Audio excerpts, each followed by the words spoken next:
Hey everyone, tonight we're slipping back through time into the heart of the Roman Empire. An empire so vast it spanned from the misty hills of Britannia to the golden sands of Egypt.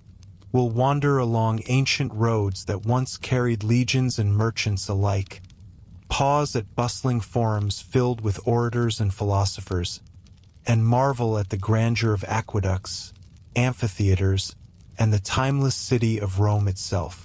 But before we dive in, if this feels relaxing, go ahead and tap that like button and subscribe, only if it feels right to you. And in the comments, I'd love to hear where you're listening from and what time it is where you are. It's always comforting to see our little bedtime history crew gathered from all around the world.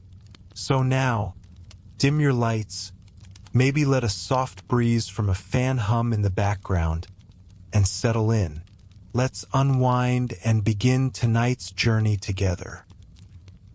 In the gentle dawn of ancient times, when the world was still enveloped in mists of myth and legend, there lay a region of rolling hills and winding rivers known to those early inhabitants simply as Latium. This fertile land, nestled between the 7 hills, was crisscrossed by streams and dotted with woodlands where deer roamed and streams babbled along courses that would one day be the lifeblood of an empire. It was in this quiet landscape, beneath the boundless sky, that the tale of Rome began its unhurried course. They say it all began with twin brothers who emerged from circumstances at once mysterious and epic. Their mother was a princess of Alba Longa, and their father was Mars, the god of war. These brothers, though royal by birth and divine by parentage, were cast into the Tiber River as infants by those who feared their claim. Yet the river, in its serene and meandering way, carried them to a spot near a cluster of reeds where, as if moved by divine compassion, a she-wolf found them. She fed and cared for them, licking their faces until they drew breath and strength. This gentle nurturing by a wild creature would mark the twins with the strength of nature and the breath of legend. The twins grew in size and vigor. They learned to walk among the reeds, to chase small game in the woods, and to temper the ferocity of their heritage with the calm of the riverside. Eventually, a shepherd named Faustulus discovered them. He and his wife, Laurentia, took the twins into their humble home and raised them as their own. The boys were taught the ways of tending sheep and caring for flocks, living a simple existence far from courts and crowns.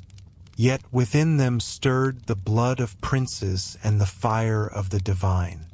As the twins reached young adulthood, their noble qualities began to show. They were strong and courageous as they protected their foster families' flocks from wild beasts and marauding bandits. They were wise and just in their decisions when shepherds came to them with disputes over grazing land. They bore no airs of royalty, yet there was a certain dignity about them that drew the respect of all who met them. When they learned of their true origins, that they were princes of Alba Longa and the grandsons of a venerable lineage, they felt a calling. They set out to reclaim their heritage. It was Romulus and Remus who journeyed together to Alba Longa and disclosed their identity to their grandfather, who recognized in them the promise of leadership and the spark of greatness. The aged king, knowing the frailty of his realm, welcomed them and shared with them the mantle of kingship. Yet harmony did not last. In the quiet halls of the palace, old rivals plotted to remove the new princes from power, fearing the shift in influence. To save themselves, Romulus and Remus fled back to the site of their childhood illuminations, the banks of the Tiber. There, on the Palatine Hill, they resolved to found a city. The site was chosen for its elevation above the floodplain, its commanding view of the river, and its promise of fertile lands nearby. The twins began to mark out walls and plan the contours of streets, each naming certain landmarks with reverence for the river goddess. Yet as fraternity often gives way to rivalry when great destinies intersect, the brothers quarreled over the boundary line and over who should give the city its name. Tempers flared as Remus leapt over Romulus's newly drawn furrow, mocking the barriers as insufficient to keep any foe away. In that quiet hill, beneath the indifferent stars, Romulus struck his brother and, in a tragic lapse, ended Remus's life. His sorrow was as deep as any wound, yet the act set into motion a destiny that would echo through the ages. Alone, Romulus continued the work. He named his new city Roma and became its first king, dedicating it to the twin gods Castor and Pollux, whose father was Jupiter, and whose bond as brothers provided a bittersweet reflection of his own. King Romulus ruled with a mixture of sternness and foresight. His people were few at first, a ragtag assembly of shepherds, hunters, and exiles. To increase their numbers, Romulus devised a bold plan. He extended an invitation to the peoples of neighboring regions, promising asylum to those who would join his fledgling city. Among those who came were the Sabines, the Latins, and others eager to make a fresh start. Yet the supply of willing settlers remained insufficient, and Romulus, whose heart could be as fierce as Mars himself yet as visionary as Jupiter, resorted to an act that would forever stain the early annals of Rome. He invited the neighboring Sabines to a grand festival in honor of Neptune, promising feasting and games. The Sabine elders and youths came in peace, bringing their families. But when the revelry reached its peak, the Roman youths seized their wine cups, dashed them aside, and grabbed the Sabine maidens.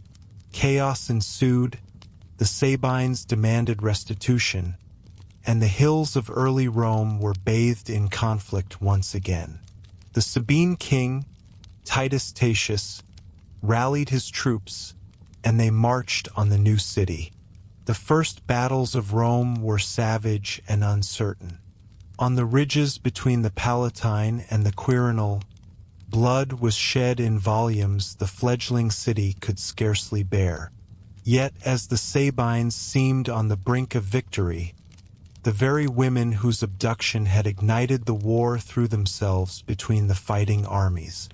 They implored their fathers and their new husbands to lay down arms, for they cherished both lives alike. Their entreaties, spoken with tears and with hearts torn in two, stilled the swords and calmed the fury. In the aftermath, Romulus and Titus Tatius agreed to co-rule, establishing a new epoch of harmony. Thus did the kingdom of Rome, though young and fragile, find in its infancy the lessons of unity and compromise. For the years that followed, the people labored to build a city of stone and to weave together diverse tribes into a single polis. 20 kings would grace the throne of Alba Longa before the twins' dispensations, but Rome would have its own line of kings, beginning with Romulus and his joint rule with Tatius. After Titus Tatius's death, Romulus reigned alone for decades, establishing the Senate, a council of elders chosen from among the leading families. He divided the populace into 3 tribes, Rams, Titis, and Lusres, each tribe paying tribute and providing soldiers in equal measure. He instituted the first legions, set the rules for the assembly of the people, and laid the foundations of Roman religion by building altars to Jupiter, Mars, Quirinus, and other deities. When Romulus disappeared, legend holds that he was taken up by the gods in a whirlwind and became the god Quirinus. The Romans mourned and then continued his work. They looked to a second king, Numa Pompilius, who reigned with a profoundly different temperament. Numa was not a warrior. He was a priest and a philosopher, steeped in the mysteries of the ancient divinities. He divided the religious duties among flamens, priests of individual gods, and formed the Vestal Virgins to guard the sacred flame of Vesta.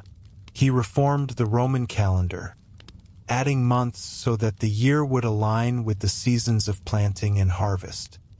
He set regulations for ceremonies to ensure that the gods would be propitious and that omens would be interpreted with care. Under his reign, the city's piety grew, and the people found solace in ritual. It was said that Numa received his wisdom from a nymph named Egeria, who taught him the rites that would guide Rome's spirituality. He established the Officiales, envoys who carried prayers and treaties to foreign realms, ensuring that Roman diplomacy was blessed by the divine. He built a sanctuary to Janus, whose two faces looked to the past and the future, and he vowed that the temple's gates would remain closed in time of peace, opening only in times of war. After Numa's death, a third king ascended, Tullus Hostilius, a ruler whose spirit was as fiery as the war gods. He renounced Numa's peaceful ways, raised armies, and once again summoned Rome to the drumbeat of conflict. He fought the Albans, his cousins, and triumphed, absorbing their lands and people into Rome's growing domain. He razed Alba Longa and transplanted its leading families to the Palatine, ensuring both continuity and control. He clashed with the Fidenates, laying siege to their city and burning it to the ground. Under Tullus, the Senate enlarged, the assemblies convened more often, and the god Mars received honors equal to those of Jupiter. It was under Tullus that the first public execution took place in the Forum. A traitor, convicted of conspiring with Rome's enemies, was led to the rostra and beheaded, and his head displayed to warn would-be conspirators of the fate that awaited them. The Romans watched in silence, for justice, once rendered, was as inexorable as the tides. Then came Ancus Marcius, the nephew of Numa Pompilius, whose reign struck a balance between war and worship. Ancus waged campaigns against the Latins, taking the coastal town of Politorium and subduing it. He built the first bridge across the Tiber, linking the Palatine to the Janiculum Hill where the salt marshes were drained, creating the port of Ostia at the river's mouth. He founded several colonies, sent settlers to Satricum and Salonium, and thus planted Rome's presence on the margins of the Mediterranean. He constructed the first prison, where debtors were held until their families gathered funds for their release. Years passed, and Rome settled into an ordered rhythm. Villages that had been defeated before now sent delegates to the Senate. Local chieftains became minor magistrates. Festivals like the Lupercalia and the Calends were observed with feasting, sports, and sacrifices. The Tiber's floods were watched with trepidation each spring, and priests consulted birds and entrails to foretell the year's fortunes. The dynasty of Ancus Marcius came to an end with the rise of Lucius Tarquinius Priscus, a man of Etruscan blood whose original name was Lucumo. He arrived in Rome as a foreigner yet rose by skill and fortune to become chief augur and then king after Ancus's death. Tarquinius Priscus drained the marshes of the Forum, created the Circus Maximus for chariot races, and expanded the city's boundaries.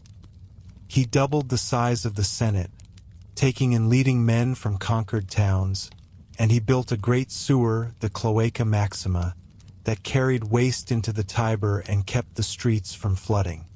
Tarquinius Priscus also waged war on the Latins and Etruscans, defeating them in pitched battles and demanding heavy tributes. He returned in triumph, adorned with purple robes and escorted by legions whose standards fluttered in the wind. Under his rule, the first temples to Fortuna and Jupiter on the Capitoline Hill were consecrated with solemn rites. Yet even this king fell victim to plots. The sons of Ancus Marcius, resentful of Tarquin's rise, conspired to assassinate him. As he entered the forum to conduct sacrifices, they ambushed him and killed him. His wife, Tranquil, a woman of great intelligence, concealed his death and installed their young son Servius in power until enough time passed for her to place Servius on the throne more legitimately. Servius Tullius, as he would be called, was a man who reformed Rome's structure more than any before him. He censused the citizens and divided them into classes based on their wealth. He organized the army so that the richest served in the center of the battle line with the most expensive armor, and the poorer classes served on the wings with lighter equipment. He increased the number of tribes to 30, balancing representation among the city and the countryside. He built a new wall around the 7 hills, known as the Servian Wall, and he created new roads to connect the city to its hinterlands. He reorganized the forum, expanding the space for assemblies. Servius also granted many of the new citizens of Latin towns the right to vote, broadening the franchise in a way that bound Rome's allies more closely to the city. He was reputed to hear voices from the hearth flames, interpreting omens that guided his policies. Under his reign, fairs were established at the foot of the Capitoline, and markets thrived in the valley between hills. But as reforms often breed resentment, nobles who felt their power threatened conspired against Servius. The queen, Tranquil, had taught Servius the ways of kingship, yet the Tarquins were men of ambition. Tarquinius Superbus, the son of Tarquinius Priscus, resented Servius's authority. With the support of a leading noble, he arranged for Servius to be summoned to the Senate under false pretenses and then murdered at the foot of the Capitol. Thus did Servius's slow reforms end in sudden tragedy. Tarquin the Proud, as Tarquinius Superbus came to be known, ruled without the Senate's consent. He expelled or killed senators who opposed him, seized lands, and built magnificent temples, including the temple to Jupiter Optimus Maximus on the Capitoline. He boasted of his lineage and maintained a court that was both splendid and feared. He expanded the cloaca system, built rostra for speeches, and erected statues of himself on every corner. Yet the king's arrogance would bring about his downfall. His son, Sextus Tarquinius, committed a grievous crime against a noblewoman named Lucretia, violating both her body and her honor. Lucretia's husband and father gathered friends in the dead of night, and she recounted her violation with tears before demanding vengeance. She stabbed herself to preserve her chastity in death, rallying Romans to overthrow the monarchy. The leading men, Lucius Junius Brutus, Lucius Tarquinius Collatinus, and others, stormed the palace, expelled Tarquin, and cast aside the symbols of kingship. They vowed never again to allow a single man to rule. They founded the Republic, appointing 2 consuls each year to share power and advising with a senate. The oath was solemn. No king would ever reign over Rome again. Thus the quiet age of kings came to an end, and the slow gears of the Republic began to turn. Rome's first era closed with the final king riding away into exile, and its next era dawned with the promise of collective rule. The patricians and plebeians would vie for influence, wars would be fought to secure the city's borders, and the memory of kings would linger only in monuments, in laws, and in the names of hills. In this long stretch of the kingdom, from the she-wolf's cave to the last roars of monarchy, Rome grew from a humble collection of huts to a city marked by stone walls, temples to a pantheon of gods, and an assembly of citizens bound by law and ritual. Every ritual sacrifice, every triumphal procession, every decree carved on bronze tablets added a layer to the city's fabric. The Tiber's gentle currents bore away blood and jest alike, and the hills absorbed the prayers of plebeian and patrician alike. And so, dear listener, as you lie in quiet repose and imagine the mists of Latin dawn, remember that the first days of Rome were as slow as the rising sun, as solemn as the hooting of distant owls, and as deliberate as the carving of stone.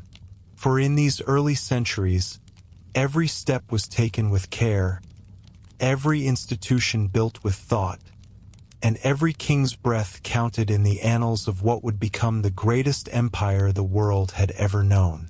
Drift now into slumber, and let the memory of kings guide you through the gentle night. With the final echoes of the monarchy's fall still lingering in the forum's empty spaces, the citizens of Rome rose early the next dawn to usher in a new form of government.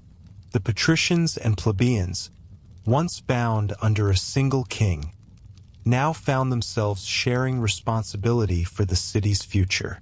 2 consuls were to be elected each year, each wielding a portion of authority that once had belonged to a singular sovereign. The Senate, composed of leading families and elder statesmen, would advise the consuls and propose measures, though ultimate power resided in the vote of the people convened in assemblies on the Capitol. Thus began the Roman Republic, a system of checks and balances so deliberate that each action required deliberation, each decree required debate, and each campaign had to receive the sanction of both magistrates working in cautious coordination. In those early years of the Republic, Rome still occupied only a small area around the Palatine and Capitoline hills. The city's boundaries were little more than a rough encirclement of walls and makeshift fortifications.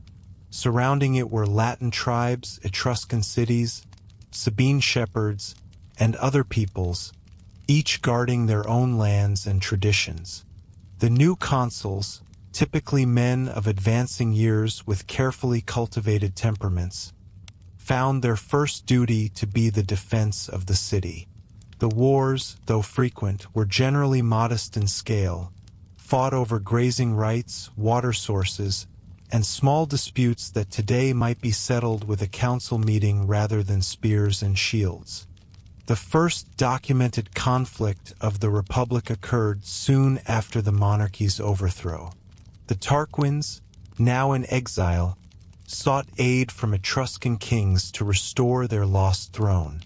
An Etruscan army marched on Rome, and the young Republic's legions, composed of citizen soldiers wielding their own farm tools as improvised weapons, clashed with the invaders on the very fields where their crops were sown. In the dawn's pale light, lines of hastily mustered infantry advanced over the frost-hardened earth. Shields scraped and helmets creaked as the two forces met. The Etruscans, more seasoned in warfare with well-trained phalanxes, threatened to rout the untested Roman formations. Yet the consuls, standing shoulder to shoulder, held firm. After several hours of combat, the Etruscan lines wavered, and they eventually retreated, leaving the fields stained with red and the Republic's gates still closed. This victory, though not decisive in the grand sweep of history, cemented the new government's resolve to maintain its independence. It also underscored the need for a more systematic military structure. Thus, the Senate and consuls imposed age-old regulations on recruitment and equipment. Roman citizens between the ages of 17 and 46 were enrolled. Those who could afford bronze helmets and breastplates formed the hastati at the front of battle lines, while those less well provided formed the triarii, a reserve force at the rear. The velites, light infantry and skirmishers, scattered ahead to disrupt enemy ranks before the main lines closed in. These classifications were not imposed in a single session of the Senate, but rather refined over years of trial and error, each adjustment debated in formal meetings that began at dawn and sometimes concluded only after dusk's final lamp was extinguished. Meanwhile, at home, the plebeians, the common citizens, sought greater equality. They had served loyally in the legions, often risking their lives for landowners and patricians.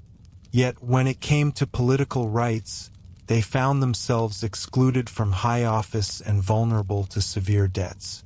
A small misfortune, a failed harvest, a year's illness, could condemn a plebeian to indenture under a wealthy creditor. Their grievances came to a head when the first plebeian tribunes were elected, tasked with safeguarding plebeian rights and wielding the power of veto over magistrates' decisions deemed injurious to the people. These tribunes, though few in number, spoke in measured tones before the Senate, citing old customs and ancient pleas to justify relief measures. Over decades, they won the 12 Tables, a concise code of laws inscribed on bronze tablets and displayed in the forum so that every citizen could read the statutes. This codification was a victory for transparency, if not for equality. As Rome's internal structures took shape, the city's gaze turned outward. A succession of consuls led campaigns into the Umbrian hills and along the Latium plain, securing villages one by one. Towns were assimilated under treaty or conquest, their leading families given partial citizenship, their able-bodied men enrolled in the legions. Citizens of allied towns, or socii, provided troops but were initially denied seats in the Senate. These alliances were patched together through meticulous treaties, each clause negotiated in long sessions where interpreters converted Latin phrases to the dialects of allied peoples and back again, ensuring that no subtle nuance was lost. These negotiations, while bureaucratic, were essential. They bound the Italian peninsula to Rome's fate, even as many town councils chafed at Rome's growing dominance. Through the early 300s before Christ, Rome's campaigns against the Equi and Volsci became regular features of the calendar. Each spring, a consul would lead forces southward, pause to conduct religious rites at shrines dedicated to Mars, and then march in straight columns along rough roads beaten by carts and wagons. In the evenings, soldiers would form a checkered camp, erecting timber ramparts and digging shallow ditches before cooking porridge over smoldering fires. The next morning, after inspecting the fortifications and offering prayers to the gods for safe passage, they would resume their advance. On one such campaign, the Roman general led an assault on a hilltop fortress held by the Volsci. The walls, constructed of uncemented stones and tall enough to conceal archers, seemed an insurmountable challenge. Roman engineers, employed not for their ingenuity but for their endurance, labored for days to build a siege ramp. Earth and rubble were wheeled by hand, stockpiled carefully to buttress the wooden siege tower. When the ramp reached its desired height, the tower creaked and settled, shields shielding its wooden frame as it rolled into position. The defenders, picking off engineers with arrows from above, hoped to dislodge the tower, but the Romans pressed on. Months later, the walls fell, the defenders surrendered, and the hill was annexed to the Republic. The terrain was surveyed, plots were marked for farmland, and the name of the town was changed to a Latin name, recorded in the annals by scribes laboring with reed pens on wax tablets in the Forum. Back at the city gates, victorious soldiers returned on jaded feet, their armor dented, their cloaks streaked with mud. Triumphal processions were few in number and often delayed by debates in the Senate over the propriety of such displays. When they did occur, the general led his troops through the narrow streets, flanked by senators and magistrates, insects buzzing around trumpets and horns. Sacrifices were made at the Capitoline Temple, and the general sometimes offered a share of the spoils to the people. These spoils, captured weapons, foreign slaves, barrels of wine, were distributed slowly, measured to avoid excess that might enervate the citizenry. Despite Rome's victories over the Equi and Volsci, resistance lingered. Bands of brigands, former warriors left landless by conscription, harassed travelers on Roman roads and raided distant farms. The Senate decreed severe punishments, and crows and ravens, considered omens, were ritually sacrificed along the Appian Way to purify it of misfortune. Yet the brigands remained a challenge for decades, until the Senate authorized a special levy of volunteers, citizens who would serve without pay to patrol the roads and maintain peace. These volunteers, though numbering in the hundreds, never reached the size of a legion, but they proved effective enough to reduce petty crime. Meanwhile, Rome's attention drifted to the north, where the Etruscan cities lay arrayed like a string of pearls along the Tiber. The Romans, remembering old grudges from the days of kings, saw the Etruscans as both cultural patrons and political rivals. The Etruscans taught them the arch, the brick, and the toga's elegant drape, but Rome's leaders coveted the Etruscan city-states' wealth, their grand temples, and their fertile plains. Over successive years, Rome choked at the borders of cities like Veii and Clusium. Embassies passed between them with clay tablets sealed in wax. The Etruscan kings, draped in purple-bordered togas, sent envoys to Rome, offering treaties that demanded tribute. Roman envoys countered with proposals to share land, to mix legions, and to intermarry senators' families, each proposal debated until the Senate chamber scrolls were exhausted. The war against Veii lasted more than 2 decades.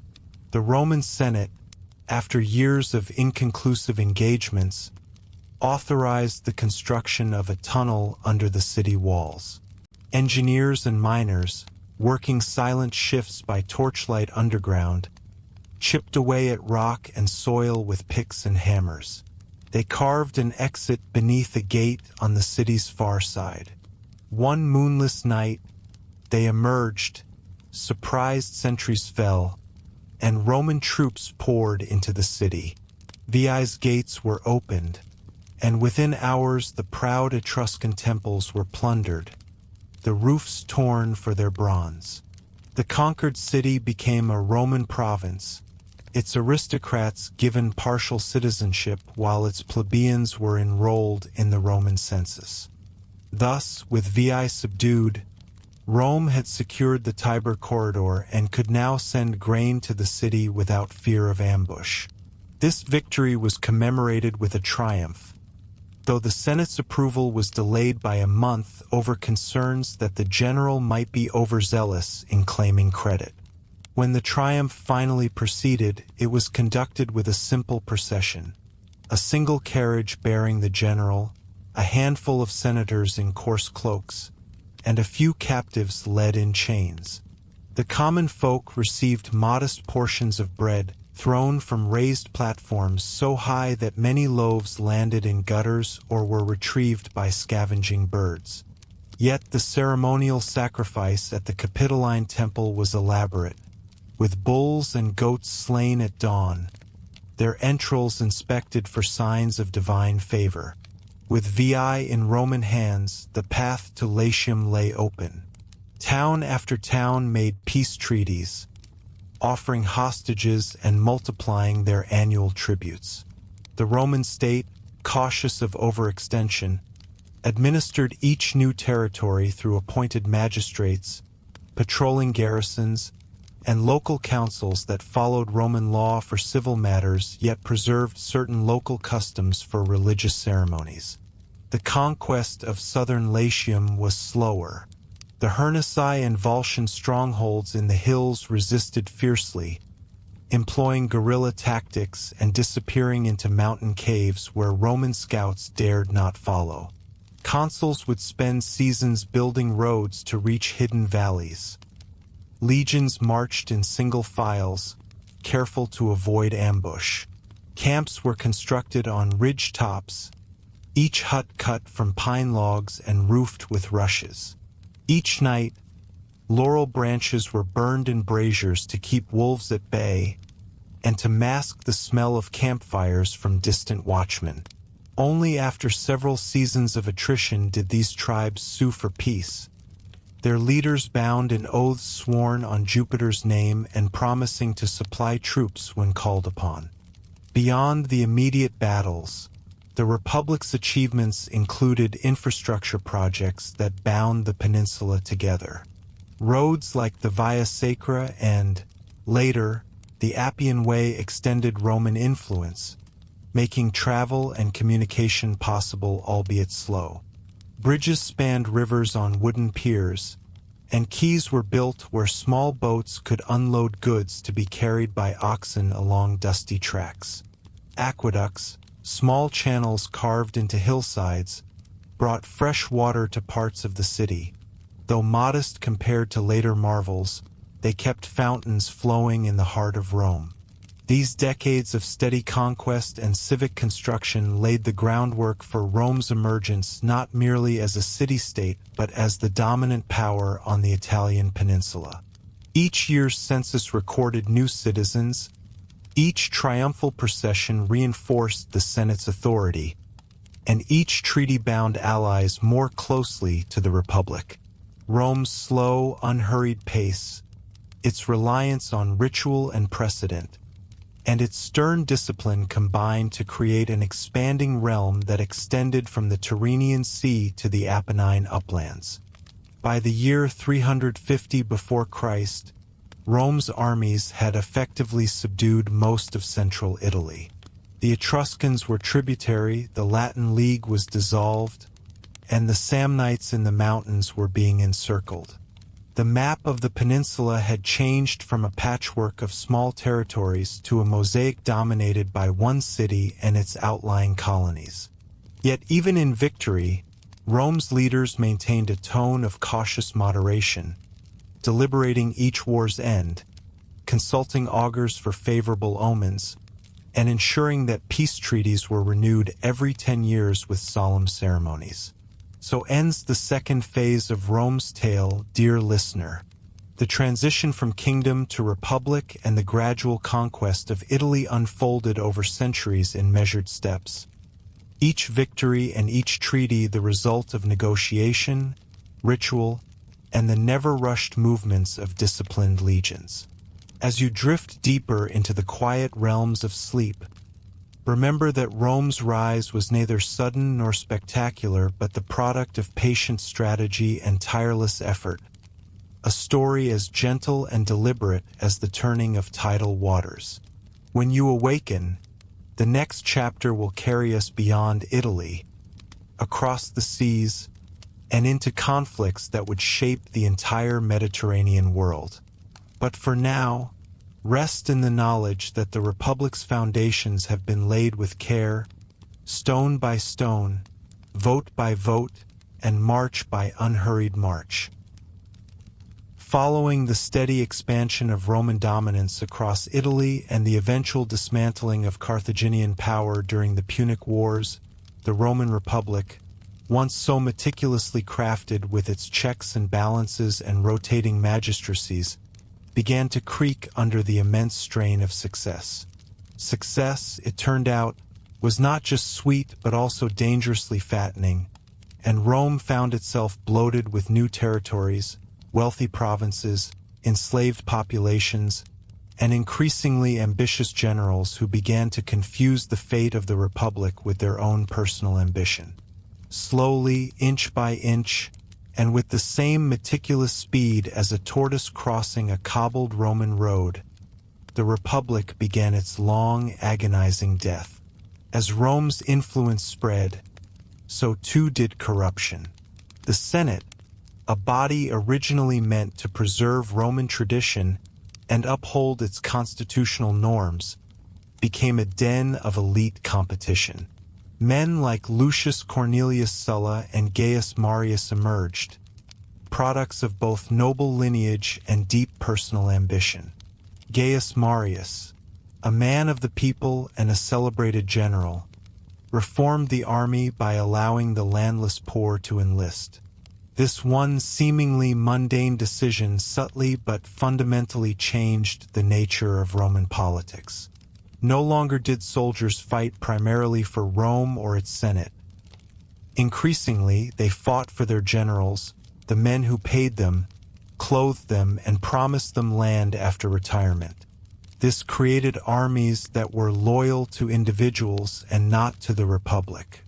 It is a development worth remembering, because it would repeat itself in tragic rhythm, like the slow beat of a funeral drum, throughout the next century.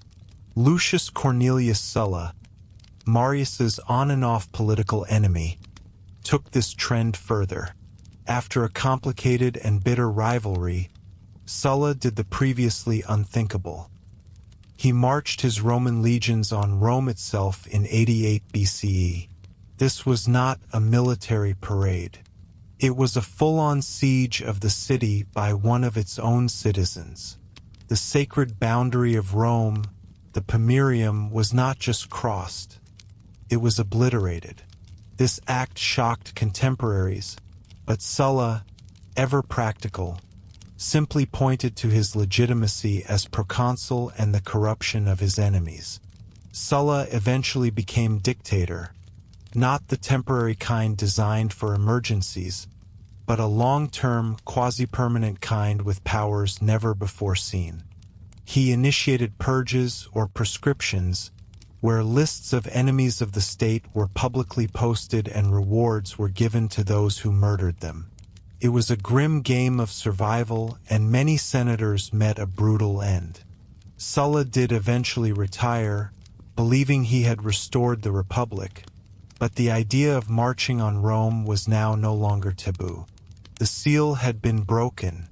While Sulla retired to his villa and died, perhaps smugly thinking he had saved the Republic, others took notes. One of them was Gnaeus Pompeius Magnus, known to history as Pompey the Great. He had served under Sulla and learned that ambition backed by force could be politically rewarding. Pompey amassed popularity through successful campaigns in the East and against pirates. He was hailed as a new Alexander the Great, and Rome gave him the kind of admiration that made senators nervous. Meanwhile, Marcus Licinius Crassus, the richest man in Rome and not one to be overshadowed, built his own power base through business ventures and suppression of the Spartacus slave revolt, though it was not as glorious as he would have liked. The third key figure who began to rise was a young, politically ambitious man named Gaius Julius Caesar. Julius Caesar, a member of the patrician Julian clan, was a man of immense charm, eloquence, and strategic genius. He was deeply in debt early in his career but invested in his future by currying favor with the masses and aligning himself with Crassus and Pompey. These three formed what historians now call the First Triumvirate, an unofficial alliance that dominated Roman politics. It was not a legal body, nor was it sustainable. The Triumvirate's goal was to bypass the Senate's restrictions by using each member's influence. Caesar was given command in Gaul, where he would build one of the most legendary military careers in Roman history. He conquered the Gallic tribes over nearly a decade, crossing rivers and mountains, writing detailed and self-aggrandizing accounts of his victories, and becoming immensely popular with his troops and the Roman public. The balance of the triumvirate began to collapse. Crassus died in the ill-fated Parthian campaign at Carrhae in 53 BCE, his army obliterated and his reputation burned to ash. With Crassus gone, Pompey and Caesar's alliance became tenuous. Pompey, who had once married Caesar's daughter Julia, drifted toward the conservative faction in the Senate. As Caesar's term in Gaul expired, the Senate, likely under Pompey's influence, demanded that he return to Rome without his army. Caesar refused. He knew returning without his legions would be political suicide. Instead, in 49 BCE, he crossed the Rubicon River with his army, reportedly uttering the phrase, "The die is cast." By doing so, he committed to civil war. The civil war between Caesar and Pompey saw battles across Italy, Greece, and eventually Egypt. Pompey was eventually defeated at the Battle of Pharsalus in 48 BCE and fled to Egypt, where he was unceremoniously murdered by agents of the boy king Ptolemy XIII. Caesar arrived shortly thereafter and was furious at the execution, not because he loved Pompey, but because he believed it was beneath Roman honor. While in Egypt, Caesar became involved with Cleopatra VII, the charismatic queen, and helped her defeat her brother in a civil war. She bore him a child, Caesarion. Whether Caesar truly believed in monarchy or not is unclear, but upon returning to Rome, he took control as perpetual dictator, initiating a flurry of reforms that included the Julian calendar. Many feared that Caesar intended to make himself king, a title loathed in Roman culture ever since the expulsion of the last Tarquin king. Despite his popularity with the people, the Senate's elite viewed him as a tyrant. On the Ides of March, the 15th day of March in the year 44 BCE, Caesar was assassinated by a group of senators led by Marcus Junius Brutus and Gaius Cassius Longinus. The conspirators believed they had saved the Republic, but instead they opened the gates to another, more brutal round of civil wars. Following Caesar's death, chaos reigned once again. In the power vacuum that followed, two main factions emerged. On one side was Marcus Antonius, or Mark Antony, a loyal supporter and general of Caesar. On the other was Gaius Octavius, Caesar's great-nephew and adopted son in his will, henceforth known as Gaius Julius Caesar Octavianus, or simply Octavian. Along with Marcus Aemilius Lepidus, a less prominent figure, they formed the Second Triumvirate, this time a legally sanctioned body with immense power. Their first task was vengeance. The proscriptions returned, and many senators were executed. Cicero, the famed orator and opponent of Mark Antony, was among them, his severed head displayed on the rostra in the Forum. The Second Triumvirate defeated Brutus and Cassius at the Battle of Philippi in 42 BCE. With the last of Caesar's assassins defeated, the triumvirs began to turn on each other. Lepidus was sidelined and exiled.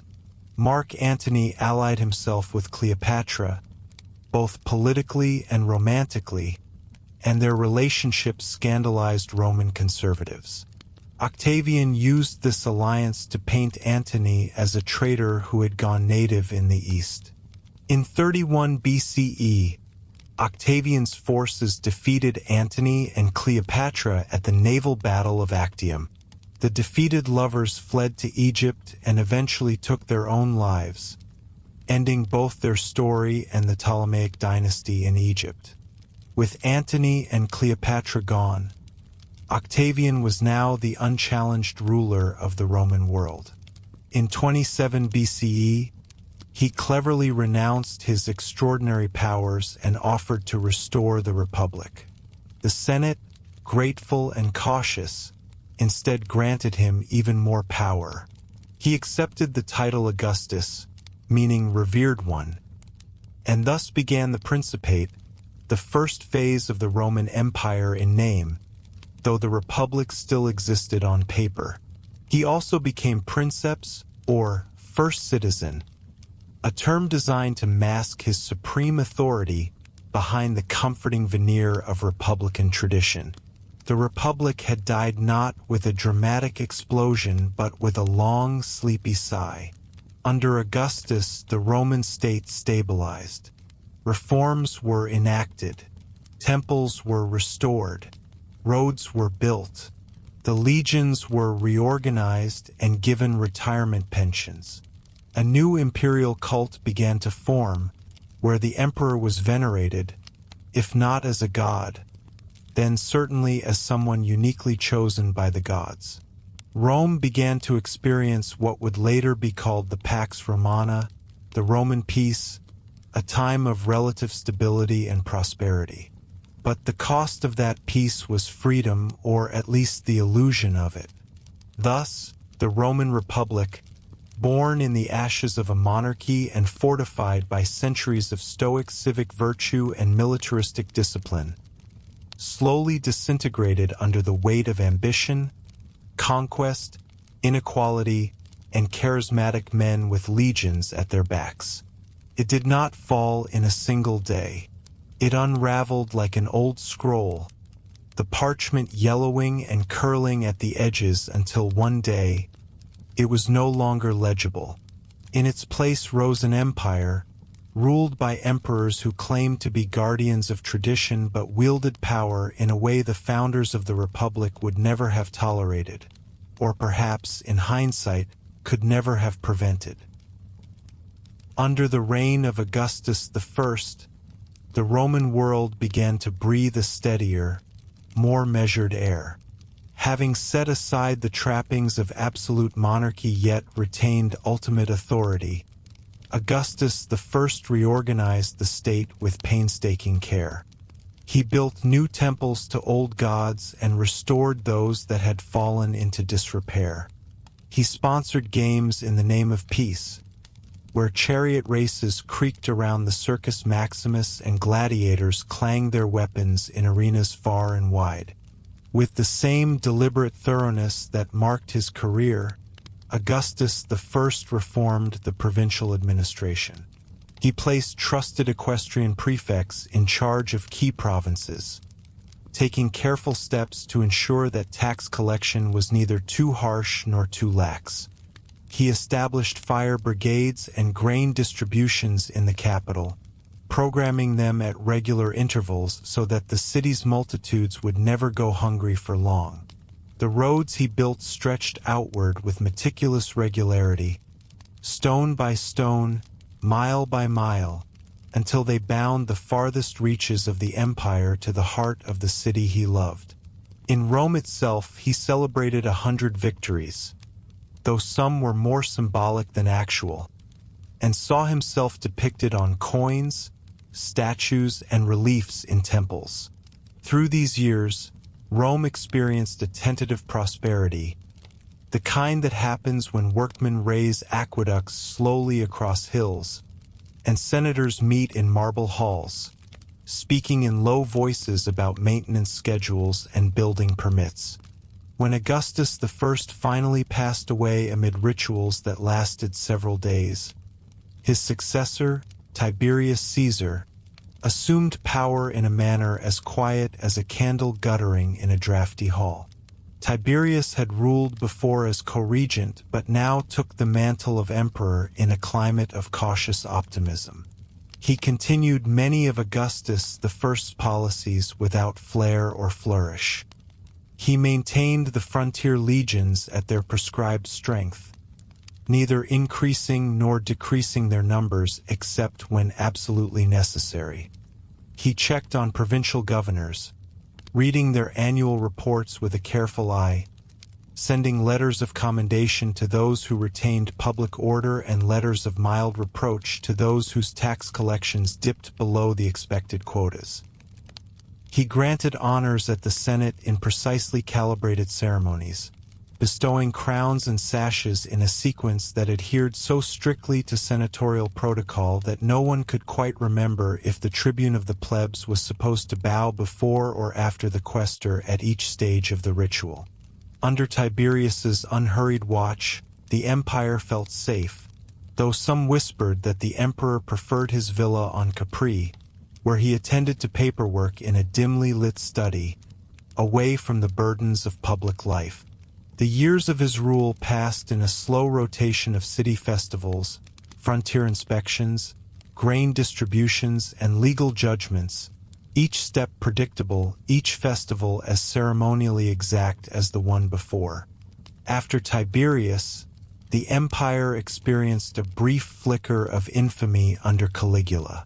Gaius Julius Caesar Augustus Germanicus, known to posterity as Caligula, began his reign with promises of joyous spectacles and grand entertainments. For several months, he indeed presided over lavish games, throwing handfuls of coins to cheering crowds in the theaters. But very gradually, and with a progression so slow that many did not notice until years later, his excesses took on a strange cast. He appointed his favorite horse to the priesthood, wrote edicts regulating the price of lettuce, and held nightly banquets that lasted until dawn, where servants took meticulous notes on each guest's togas and the exact weight of each olive eaten. The Senate, ever patient for routine, grew uneasy when invited to dine with the emperor on boats designed to look like ships of the sun god. But no formal action was ever taken. Rather than a sudden collapse, Caligula's reign felt like a dull spiral, each small exaggeration building on the last until the atmosphere in Rome grew tense in a way that no one could describe precisely without a long discourse on etiquette and ritual. Eventually, palace guards ended his rule, and life in the city returned to a more regular tempo, though stories of oddities at the palace continued to circulate, whispered in taverns alongside debates over grain prices and aqueduct maintenance. Next came Claudius, whose ascent pleased many simply because he turned up at all. Born with a limp and prone to stammer, Claudius nonetheless proved himself a surprisingly effective ruler. He took seriously the administrative reforms of Augustus I and Tiberius, compiling detailed registers of provincial populations and tax revenues. He annexed new territories at a measured pace, most notably the island of Britain, where he dispatched legions to fortify towns and map the terrain. When Roman engineers built roads there, they did so with the same engineering manuals used for those in Gaul and Syria, ensuring that every stone was laid to a precise specification. Claudius also presided over trials of senators accused of corruption, adjudicating each case with the same cautious deliberation he had shown when presiding over the Senate's lesser committees. He even wrote a history of his predecessors, though the surviving fragments are as dry as a dusty ledger. His reign was neither so dull as to be unnoticed nor so exciting as to be scandalous. Rather, it was the sound of parchment turning in dusty archives, the low murmur of senators discussing road repairs, the measured rhythms of empire maintained without sharp turns or dramatic changes. The reign of Nero followed, beginning with an outpouring of goodwill and mutual admiration between emperor and subjects. Nero Claudius Caesar Augustus Germanicus, the last of the Julio-Claudian line, offered to compete in singing contests and chariot races, activities that delighted some and alarmed others.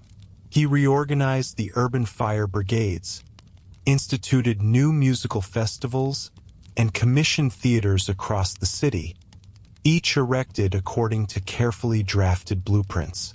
When a great fire swept through Rome in his early years, he opened his own gardens to shelter the displaced and arranged grain shipments to feed the hungry, acts administered with the same methodical precision as a routine census. Later, he commissioned a grand palace with mirrored walls designed to reflect sunlight in measured patterns. But he also faced suspicion for fleeting reasons: an unpopular poetry recital or a reorganization of the Senate's seating plan. His rule ended in acrimony, but the process was gradual. Governors in distant provinces heard rumors of discontent, but it took months for them to realize that Rome's new emperor might not survive. Only after clerks in the Imperial archives failed to file annual reports on schedule did it become clear that Nero was no longer at the helm. He ended his life quietly, attended by a few loyal freedmen, and then order returned as officials checked registers and confirmed that the succession protocols remained intact. The death of Nero ushered in what has come to be known as the Year of the Four Emperors, but even this tumult was drawn out. When Galba, Otho, Vitellius, and Vespasian each claimed the purple, nearly a year passed in fits of delegation, counter-delegation, and protracted correspondence between commanders in distant legions, interrupting the rhythmic procession of law courts, grain distributions, and annual games.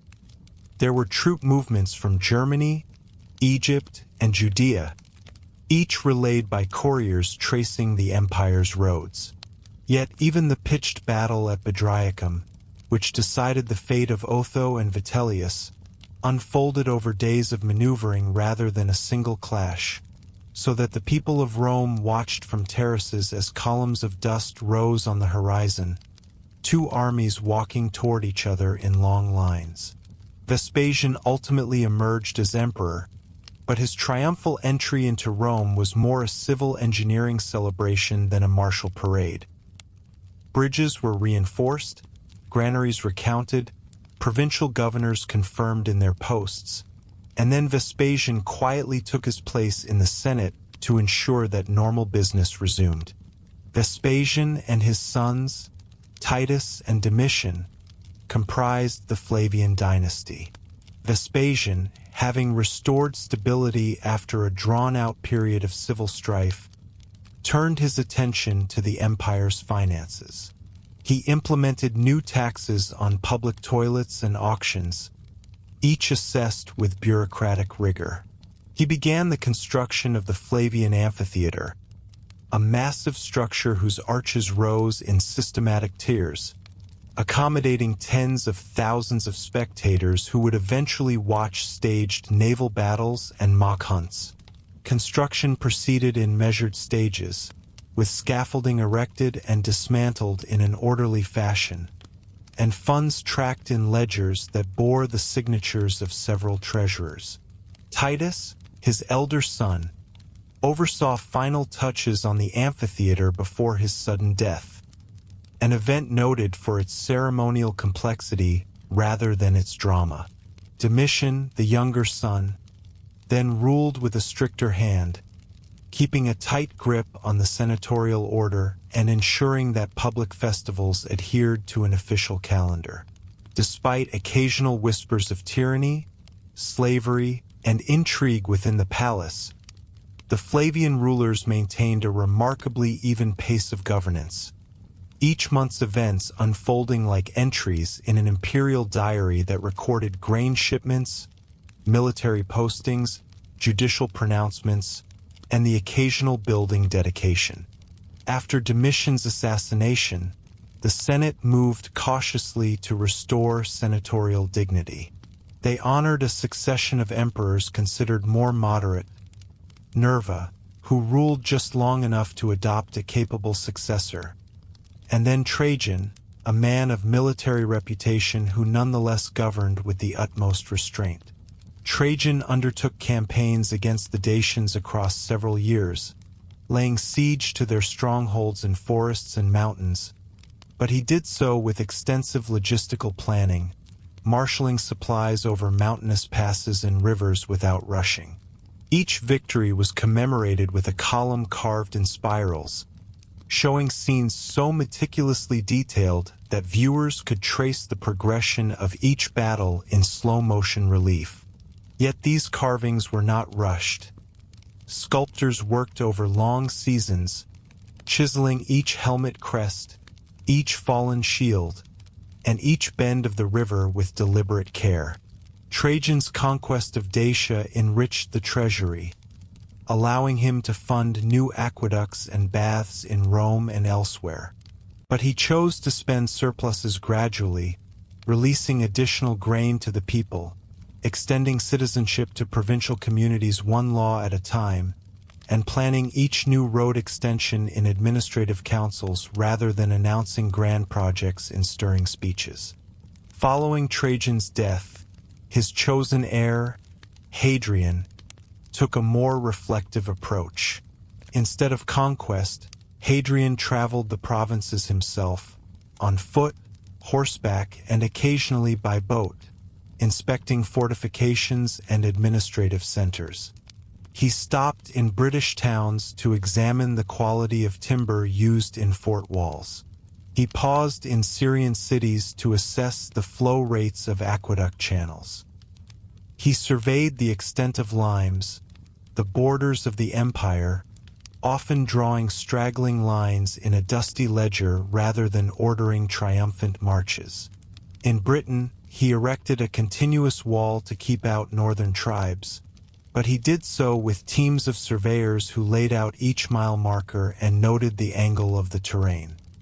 His travels lasted years, and when he finally returned to Rome, it was with copious field reports and drawings of provincial towns.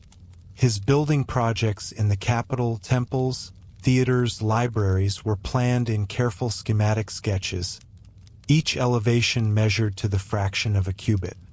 Hadrian's reign thus stands as an era of consolidation rather than expansion, an imperial pause that felt more like administrative oversight than a burst of energy. Antoninus Pius succeeded Hadrian by virtue of adoption and reigned during a period of remarkable calm. He never led armies in the field, but he presided over tribunals on land disputes, approved contracts for grain shipments, and mediated minor disputes among senators. He ordered statues of his predecessor erected throughout the city, each unveiled in ceremonies that followed an unvarying checklist. The consul would offer incense, the Pontifex Maximus would recite a prayer, the architectural dissection of the statue's base would be presented by the chief engineer, and only then would the cloth be removed. These steps were documented in official daybooks, and magistrates certified each detail. The empire under Antoninus Pius felt like a well-oiled machine moving at a gentle, unhurried pace. Without major wars or disasters to disrupt the routine, life in Rome slid along in a smooth cadence of festivals, censuses, military audits, and public works inspections. Finally, the philosopher-emperor Marcus Aurelius assumed the throne. Known for his meditative writings and measured judgments, Marcus Aurelius spent as much time in private reflection as on public business. Yet the empire faced challenges. Germanic tribes tested the Danube frontier, and plagues swept through cities. Still, he addressed these crises with deliberation. He convened councils of generals and physicians, gathered reports on troop readiness, and coordinated grain deliveries to affected regions. His defenses along the Rhine and Danube were reinforced over months of planning and labor, with bridgeheads constructed by legionary engineers who followed his precise orders. Even during wartime, the tempo of imperial decision-making remained stable. Fabius Maximus, the general-in-chief, proposed strategies in letters that arrived by mule train, and Marcus Aurelius replied with annotated instructions rather than broad rhetorical commands.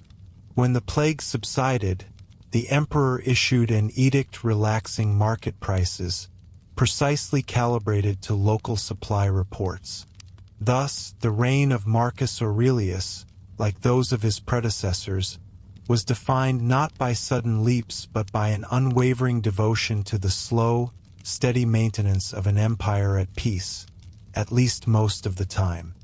Through these centuries of imperial rule, Rome experienced what later generations would call the Pax Romana, a span of relative tranquility and prosperity. It lasted not because of sudden triumphs or grand innovations, but because each emperor, in his own subdued manner, ensured that the wheels of government turned without grinding to a halt. Governors rode out to distant provinces in stately processions. Magistrates met in cool basilicas to review petitions. Engineers surveyed roads and aqueducts with measuring rods. Artisans carved marble friezes depicting battles of the past rather than the present. And senators in togas debated the dates of festivals rather than the fate of the republic. While great events did occur, new provinces annexed, rebellions suppressed, laws enacted, each was woven into the empire's tapestry with threads as fine and deliberate as those used by Roman weavers to produce tunics for legionaries. In this way, the empire endured its longest, most stable centuries, not through dazzling leaps forward, but through the patient, unhurried application of Roman administrative precision.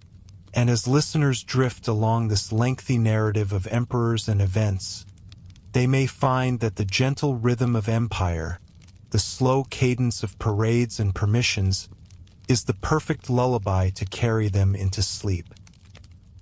In the years following the death of the philosopher-emperor Marcus Aurelius, the Roman Empire entered a phase of hesitations and tremors that would unfold over centuries. His son, Commodus, had already introduced a note of unpredictability, but with Commodus's assassination in the year 193 Anno Domini, formal structures of succession proved inadequate to manage the vast territories and diverse peoples under Roman rule. The Senate, long accustomed to an orderly system of adoption and designation, suddenly found itself repeatedly naming emperors whose legitimacy rested on the loyalty of distant legions rather than on any universally accepted principle.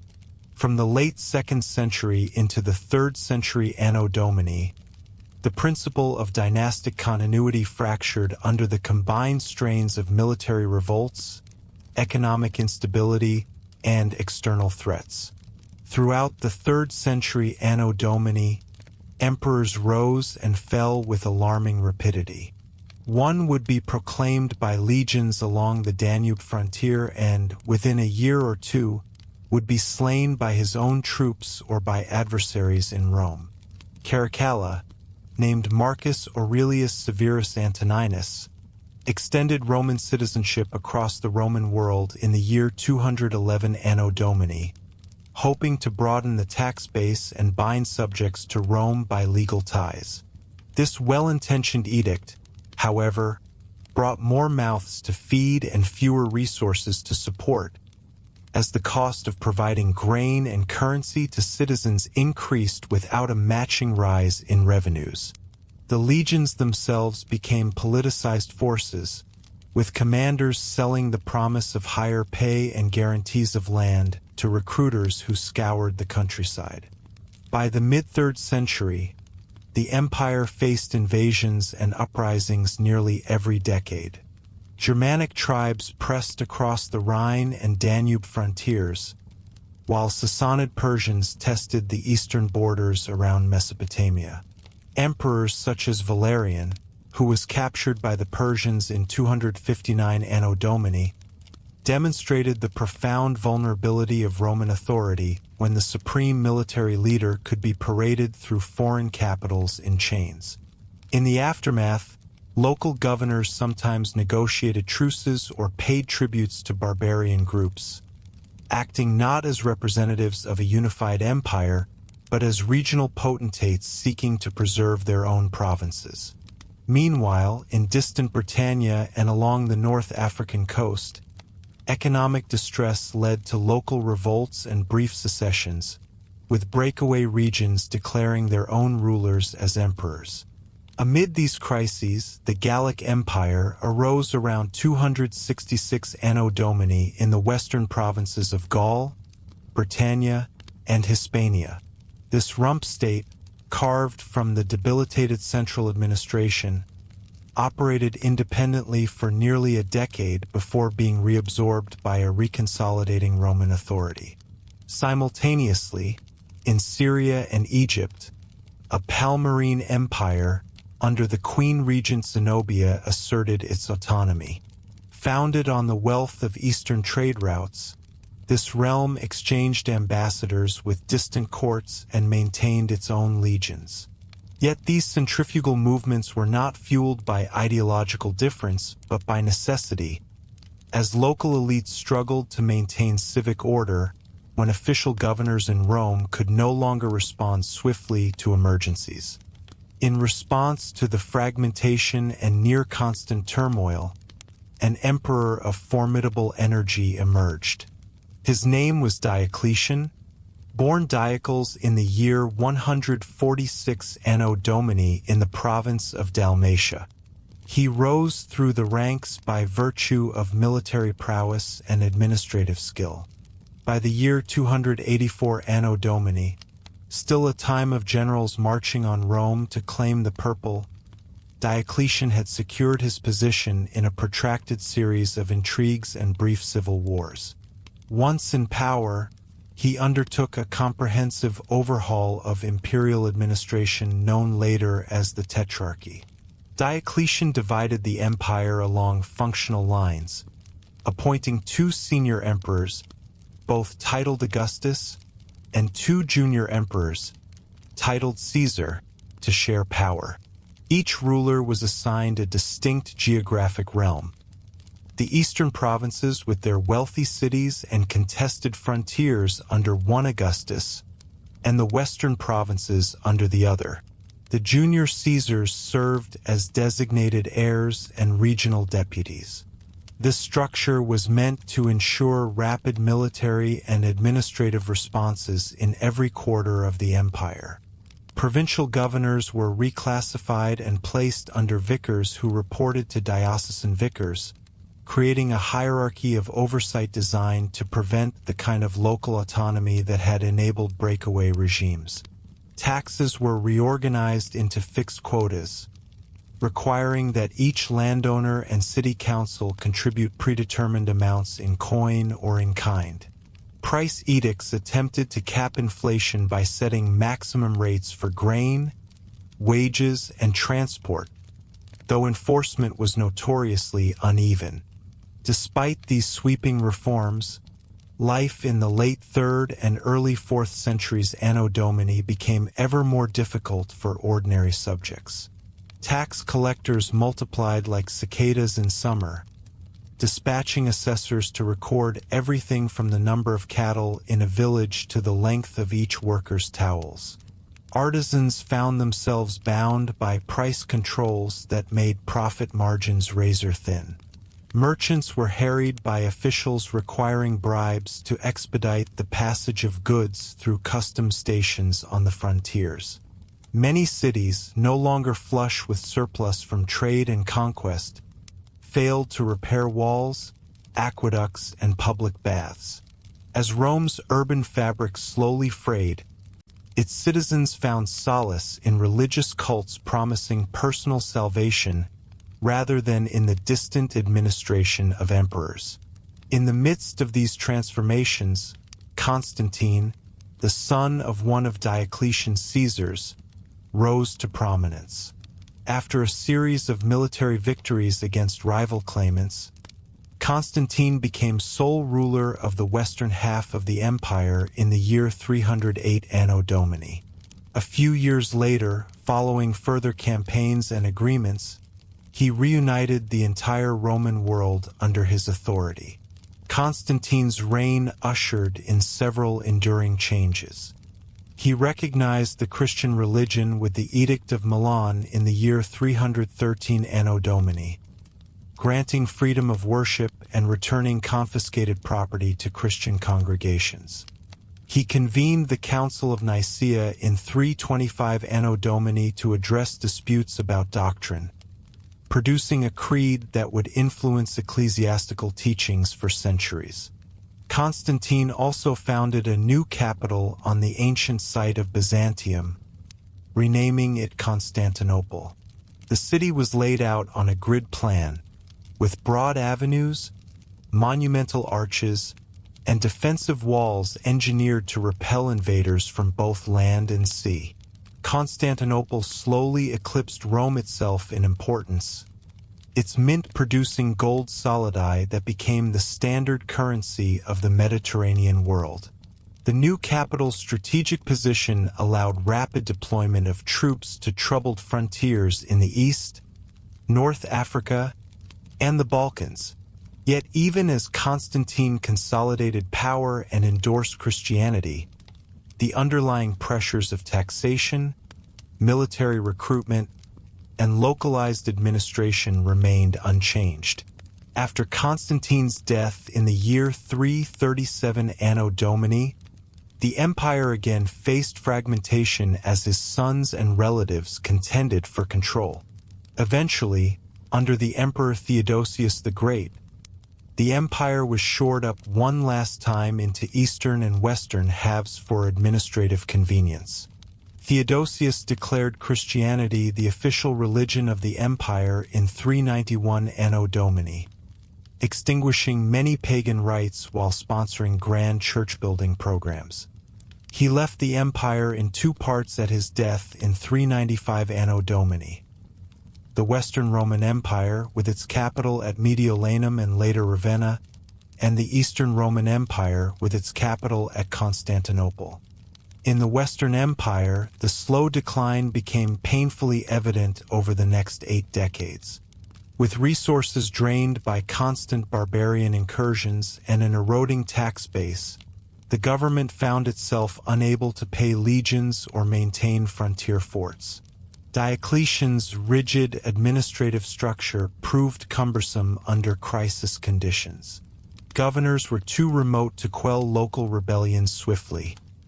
Collectors were too few to gather necessary revenues, and emperors, often puppets of powerful generals or barbarian warlords, lacked the legitimacy to enforce orders. Food shortages became common in Italian cities, and the once fabled granaries of Rome fell into disuse. From the late 4th century into the mid-5th century Anno Domini, various Germanic federations, Visigoths, Vandals, Suebi, Burgundians, and later the Ostrogoths, migrated into Roman territories, some as federati under treaty, others as invaders. When the Visigoths under Alaric sacked Rome in 410 Anno Domini, it was a shock only because Rome had not suffered such a fate in nearly 8 centuries. Yet this event, being only one of several barbarian eruptions, did not singularly destroy the empire but rather signaled that central authority had become too weak to prevent armies from marching through Italy with impunity. In the year 466 Anno Domini, the Vandals crossed from North Africa to Italy and sacked Rome again, leaving the city's monuments scarred but still standing. The Western Empire's emperors, by then little more than figureheads, directed appeals to Constantinople that elicited sympathy but no lasting military support. General after general, many of barbarian origin themselves, wielded real power. In the year 476 Anno Domini, Odoacer, a Germanic chieftain, was proclaimed king by the Roman soldiers in Italy. He deposed the boy emperor Romulus Augustulus and sent the imperial regalia to the Eastern Emperor in Constantinople, marking, for many historians, the end of the Western Roman Empire. Despite this traditional end date, Roman institutions in the West did not vanish overnight. Cities continued to use Latin in official documents. Municipal councils maintained water supplies where possible, and bishops assumed many civic functions, distributing food and adjudicating disputes. The Italian peninsula became a mosaic of Gothic, Lombard, and later Frankish kingdoms, all of which employed Roman lawyers, tax systems, and urban infrastructures.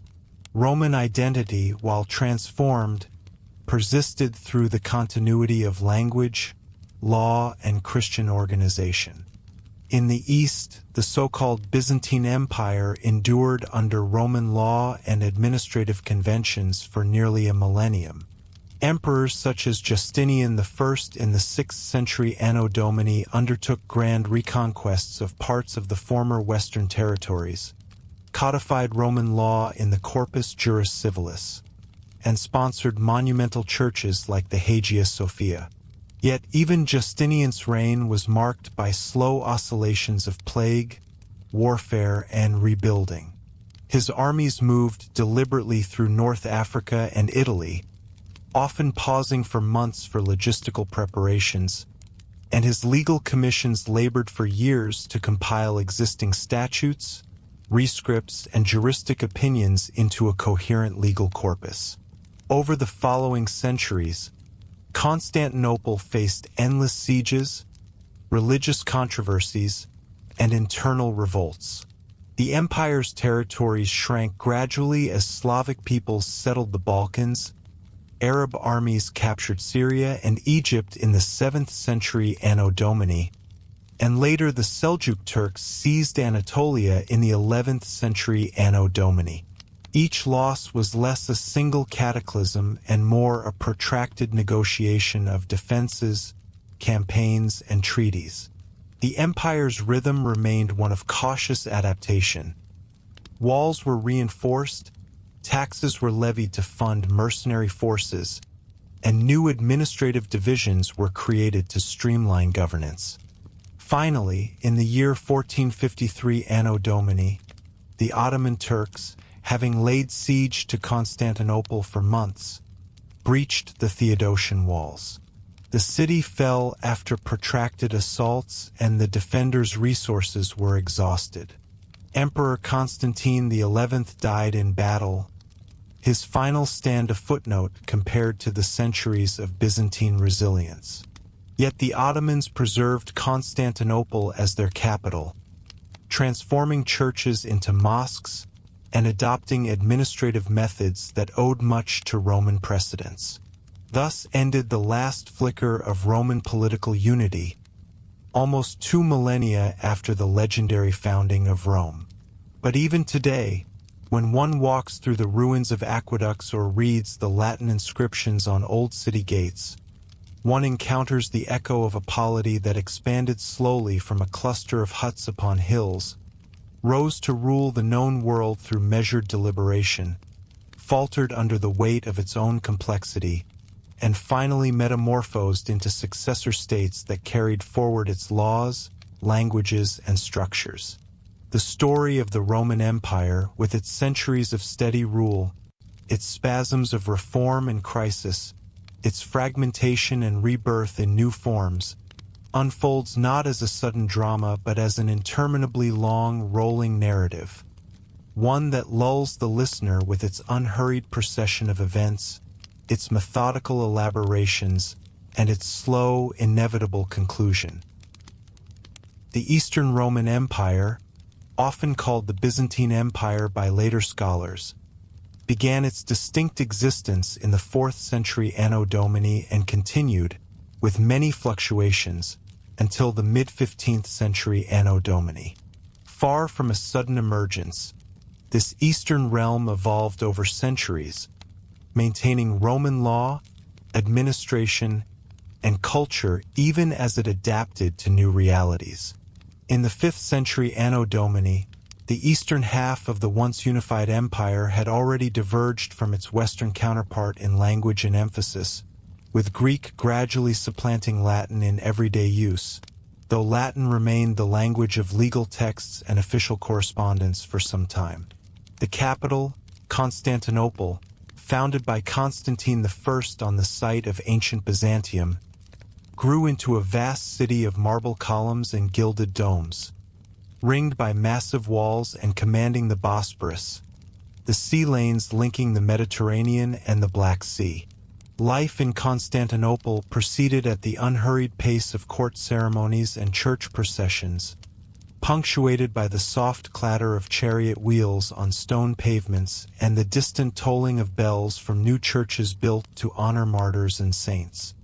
Throughout the 5th and 6th centuries Anno Domini, emperors strove to maintain imperial authority in the face of external pressures and internal religious disputes.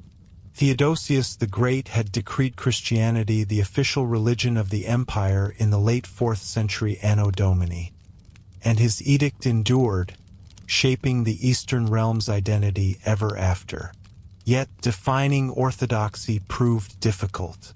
Disagreements over the nature of Christ's divinity led to councils and synods, each convened with a deliberate, slow-moving process. Bishops arrived by ship from Antioch and Alexandria, carrying scrolls of theological argument. They debated for days on end in basilicas, their sessions recorded by scribes whose red-inked manuscripts took weeks to copy for distribution to distant dioceses. These councils produced creeds and canons that would guide church practice, but they did not settle controversies overnight. The Monophysite controversy and later the iconoclast dispute required decades of negotiation, emperors issuing edicts, church leaders excommunicating rivals, and then further synods convening to reconcile factions. Each resolution felt less like a dramatic victory and more like the slow tightening of a well-stitched seam. Under Emperor Justinian I, who reigned in the 6th century Anno Domini, the Eastern Empire reached a pinnacle of ambition. Justinian sought to restore the imperium of old by reclaiming former Western territories and codifying the vast corpus of Roman law. His general Belisarius led campaigns, besieging Carthage and carefully negotiating the terms of surrender with Vandal commanders, then marching into Italy to face Ostrogothic kings in a series of sieges that lasted months or years. Each siege was a drawn-out affair, with food stocks measured daily, walls inspected by engineers, and diplomatic envoys crossing battle lines under white flags to discuss prisoner exchanges. When Ravenna fell, its mosaics and palaces were surveyed for reuse in Constantinople itself, the marble and columns dismantled and shipped by long lines of barges guided by oarsmen who rose at dawn, rowed under lantern-lit water, and rested only when the day's work was done. Simultaneously, Justinian's legal commission, led by the Juris Tribonian, labored to produce the Corpus Juris Civilis. This massive work consisted of the Code, the Digest, the Institutes, and the Novels. Each text required careful comparison of existing statutes, imperial constitutions, and juristic writings. Scribes in the imperial chancery copied draft after draft, while glossators added marginal notes to clarify points of Roman property law, inheritance regulations, or procedural rules for courts. The commission met in formal sessions in Constantinople's Great Hall, where debates were recorded in triplicate. Once completed, copies were sent by imperial courier to every provincial capital, from Antioch to Thessalonica, where local officials bound them into leather covers and presented them to the magistrates, who then studied them with tutors specially trained in imperial jurisprudence. Meanwhile, Justinian's building program transformed Constantinople's urban landscape. The Hagia Sophia rose over a decade, its vast dome supported by pendentives so precisely calculated that when it was inaugurated, worshippers marveled at the gentle echo of chanting priests, not realizing that the dome's curvature had been tested by engineers using plumb lines and scaled timber models. Iconic mosaics formed slowly on the walls, tessera by tessera, each glass tile set into mortar by artisans who spent entire days in stooped positions, matching colors and laying out sacred scenes of the Virgin and Child or Christ Pantocrator. The surrounding city benefited from aqueducts rebuilt and channels widened, bringing fresh water to fountains and cisterns that supplied private residences and public bathhouses alike. Even under the strain of Justinian's wars, the city's routine liturgy at dawn, market stalls opening at the Golden Horn, official audiences granted in the Great Palace, continued with barely a pause. After Justinian's death, the empire faced renewed pressures. The plague that first struck Constantinople in the mid-6th century Anno Domini recurred in cyclical waves. Seasonal accounts note that grain shipments from Egypt fell by a third, and tax revenues declined accordingly.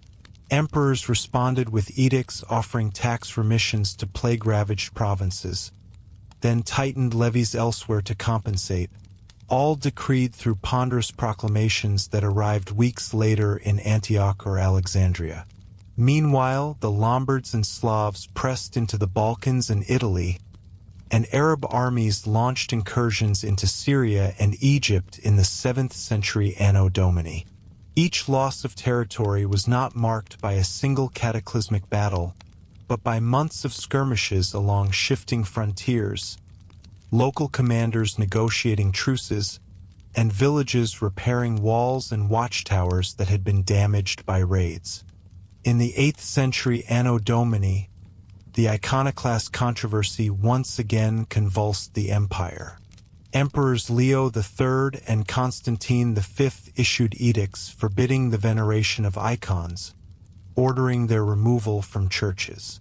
Monks and nuns in monasteries resisted, copying defiant texts by hand at candlelit desks. Iconodules traveled to Constantinople to plead their case before the emperor, only to return with imperial letters condemning them as heretics.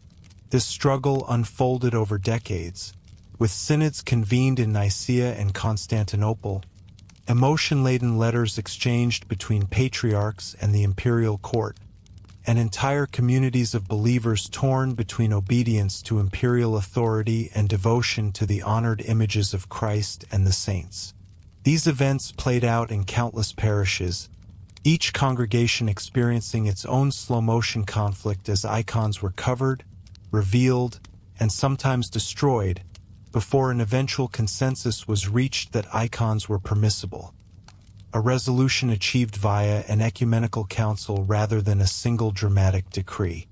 Between the 10th and 13th centuries Anno Domini, Byzantium entered a period occasionally called the Macedonian Renaissance, during which emperors such as Basil I, Leo VI, and Constantine VII codified administrative manuals, compiled court ceremonials, and sponsored a revival of classical learning. Scholars at the imperial court gathered ancient texts, histories of Herodotus and Thucydides, treatises by Aristotle and Plato, and copied them into volumes illuminated with gold ink. The emperor's scholars produced manuals like the Book of Ceremonies, detailing the precise sequence of actions in court rituals, which officials led the emperor into the throne room, how incense was offered, and which audience members bowed at each step. Provincial courts imitated these ceremonies in scaled-down form, where local governors sat atop raised platforms and received petitions according to a schedule specified in the new manuals. While this era saw some military recoveries against Bulgars and Arabs, each campaign proceeded slowly, with months spent drilling recruits, ferrying provisions by ship, and constructing siege engines that arrived with measuring marks etched to ensure uniform dimensions. By the time of the Fourth Crusade in the early 13th century Anno Domini, internal divisions and the lure of wealth in the Latin West led some Venetian-backed crusaders to sack Constantinople in 1204 Anno Domini. The event remains infamous, but it was not a single moment of ransacking. Rather, it was months of negotiation, siege, bribery, and factional fighting within the city's walls. Crusader contingents seized the imperial palace and looted churches, while local Greek-speaking citizens formed militias to defend neighborhoods. a Latin emperor was crowned in the Hagia Sophia, though his commissioners lacked the administrative acumen of the old court. The empire fractured into successor states, Nicaea, Trebizond, and Epirus, each ruled by a branch of the imperial family or by ambitious generals. Over the next 5 decades, Greek-speaking Byzantines gradually reconquered Constantinople under Michael VIII Palaiologos, but the restoration was hampered by diminished resources and ongoing threats from Turks and Venetians. In the 14th and 15th centuries Anno Domini, Byzantium became a smaller polity centered on Constantinople and parts of Thrace. Its emperors retained the court ceremonies, patrician titles, and liturgical practices of old, even as the city's population dwindled and its walls were repaired only superficially. Tax registers from 1416 Anno Domini record hearth counts that had fallen to a fraction of their Justinianic peak. Yet the Orthodox Church remained a unifying force. Patriarchs presided over liturgies with archaic chants, and theological schools in Mt. Athos and Constantinople continued to transmit patristic teachings. Each monastic community followed a strict daily routine of prayer, manual labor, and study. Their handwritten codices, a laborious endeavor involving parchment prepared from animal skins, inks mixed from soot and gall nuts, and quills trimmed to precise points, ensured the survival of countless patristic and classical works. When Ottoman Sultan Mehmed II mustered his janissaries and heavy artillery before Constantinople's walls in 1452 Anno Domini, the defenders hoped for relief that never arrived. The siege lasted nearly 2 months, with the Sultan's engineers probing every section of the land and sea walls, building earthworks and constructing floating towers that rolled slowly across the water. The city's defenders, Byzantine troops, Genoese mercenaries, and civilians, timidly sallied forth in attempts to disrupt the siege lines, only to be repulsed by disciplined Ottoman ranks. Finally, on a spring morning in May of 1453 Anno Domini, after days of bombardment and a secret night operation that hauled ships overland to bypass the chain protecting the Golden Horn, Ottoman forces breached a section of the land walls.